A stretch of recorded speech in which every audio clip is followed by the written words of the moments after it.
All right, we're about to dive into what is, without a doubt, one of the most unbelievable underdog stories, and at the exact same time, one of the most sobering financial cautionary tales in modern sports history. Seriously, this explainer is a wild ride. We're looking at the story of an Italian football club that completely defied gravity, flew way too close to the sun, plummeted back to Earth, and is now attempting this incredible resurrection from its own ashes. To really get the soul of this story, you gotta start with an insult. A pretty deeply ironic one, actually. When donkeys fly, we'll have a derby in Serie A. So this was a cruel taunt belted out year after year by the fans of their crosstown rivals, Hellas Verona. Hellas was the big, established club, the guys who won the Italian championship back in 1985. They constantly mocked their tiny neighbors, Chievo, who were stuck grinding it out in the amateur regional fifth tier. But fast forward a few decades, and the fans of that tiny club took that insult and flipped it into a badge of honor, proudly calling themselves the Flying Donkeys. And that nickname brilliantly captures the sheer scale of the mismatch we're talking about here. Because think about it, Chievo is in a city. It's a tiny, working-class suburb. The author Tim Parks famously described it as this miserable suburb overflowing into Finland, home to a mere 3,000 souls, pigeons, water rats, and stray dogs included. For decades, the club was run by a local guy named Luca Campidelli, who inherited his dad's company, Paluani, which made traditional Christmas cakes. Put that reality, a literal Christmas cake operation, up against the absolute titans of Italian football like Juventus, AC Milan, and Inter. Clubs bankrolled by billionaires with global superstars.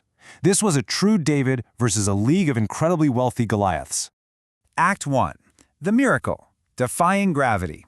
Let's set the stage for how this neighborhood squad actually managed to achieve the impossible in the early 2000s. The mastermind behind this miracle was a manager named Luigi Delneri. He brought in a strict, tactical masterclass, a classic 4-4-2 formation but with a ridiculously high defensive line. They pressed opponents aggressively all over the pitch and launched these rapid, devastating counterattacks. But here's the thing, the system only worked because of who was on the pitch. This wasn't a team of flashy, expensive imports. It was built on an absolute shoestring budget using guys who had been at the club since their lower league days, mixed with a bunch of cast-offs from other top-flight clubs.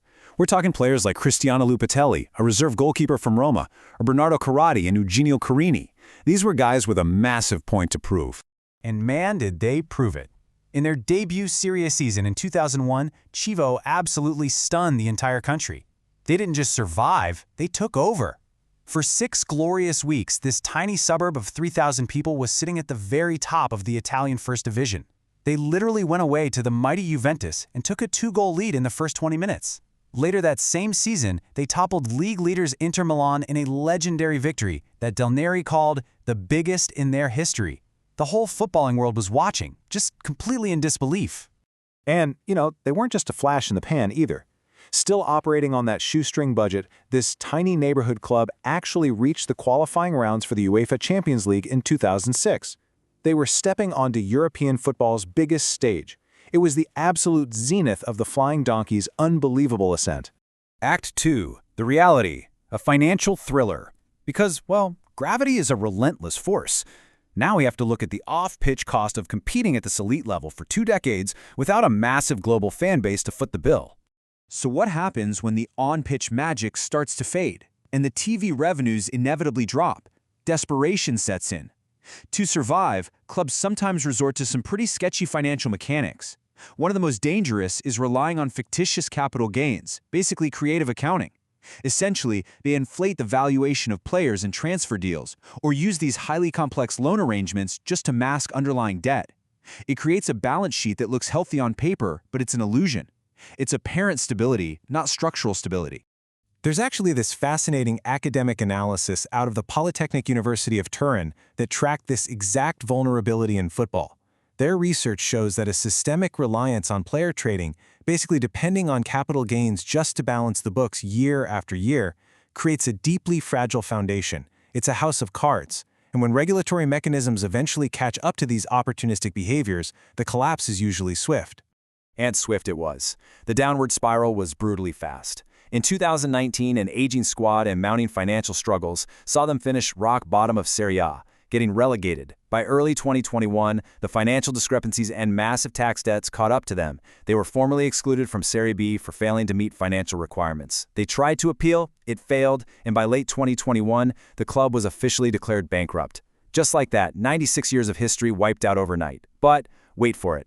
In August of that exact same year, out of the ashes, a new club, FC Cleveland, was founded in the lowest possible amateur tier. Which brings us to Act 3, the rebirth, a grassroots rise. The corporate entity might have died, but the soul of this club, no way was it going quietly. This grassroots resurrection was spearheaded by none other than the club's former captain, Sergio Pellissier. Starting entirely from scratch, it was a true labor of love. They had to start in the Terza Categoria, literally, the absolute bottom rung of the Italian amateur ladder. And they just started winning. They won the title their very first year. The next summer, they strategically acquired the sporting title of a neighboring team so they could jump up to the Eccellenza League, and they promptly won that too, earning a promotion to Serie D. It was a grueling, sequential climb right back up the pyramid. To put this new beginning into perspective, think back to that massive 40,000-seat stadium they used to share with Hellas Verona in their Serie A days. The new iteration of the club plays their home matches at a tiny stadium in a neighboring municipality. The capacity? Just 1,100. It is a really stark reminder of exactly how far they fell and the immense, grueling work required to rebuild from the ground up. But then we get to this past May and a truly victorious moment for the fans. Following a solid mid-table finish in Serie D, Sergio Pellissier's club successfully went to auction and actually bought back the original logo and naming rights of the historical club. FC Cleveland officially changed its name back to AC Chievo Verona. The soul of the community had officially reclaimed its identity.